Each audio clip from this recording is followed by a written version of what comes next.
Pada waktu itu juga akan muncul Mikael, pemimpin besar itu, yang akan mendampingi anak-anak bangsamu.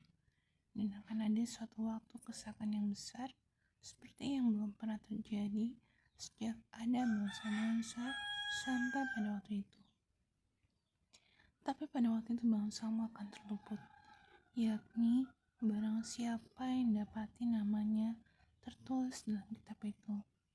Dan banyak dari antara orang-orang yang telah tidur dalam debu tanah akan bangun, sebagian untuk mendapat hidup yang kekal, sebagian untuk mengalami kehinaan dan kengerian yang kekal. Dan orang-orang bijaksana akan bercahaya seperti cahaya cakrawala, dan yang telah menuntun banyak orang kepada kebenaran seperti bintang-bintang tetap untuk selama-lamanya. Tapi engkau, Daniel, sembunyikanlah segala firman itu, dan meteraikanlah kitab itu sampai pada akhir zaman. Banyak orang akan menyelidikinya, dan pengetahuan akan bertambah. Kemudian aku, Daniel, melihat, maka tampaklah berdiri dua orang lain, seorang di tepi sungai sebelah sini, dan yang lain di tepi sungai yang sebelah sana.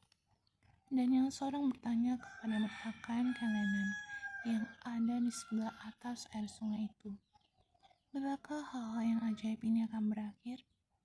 Lalu kudengar orang yang berpakaian kanan yang ada di sebelah atas air sungai itu bersumpah demi Dia yang hidup kekal sambil mengangkat tangan kanan dan tangan kirinya ke langit.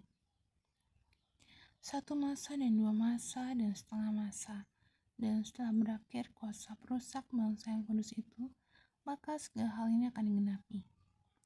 Adapun aku, memang kudengar hal itu, tapi tidak memahaminya. Lalu kutanya, "Tuanku, apakah akhir segala hal ini?" Tapi ia menjawab, "Pergilah Daniel, sebab firman ini akan tinggal tersembunyi dan termeterai sampai akhir zaman.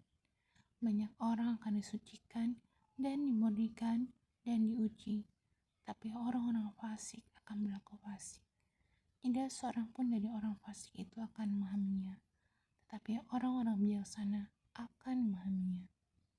Sejak dihentikan korban sehari-hari dan ditegakkan dewa-dewa kekejian yang membinasakan itu, ada 1290 hari. Berbahagialah orang yang tetap menanti-nanti dan mencapai 1335 hari. Tapi engkau, pergilah sampai tiba akhir zaman, dan engkau akan beristirahat dan akan bangkit untuk mendapat bagianmu pada kesudahan zaman."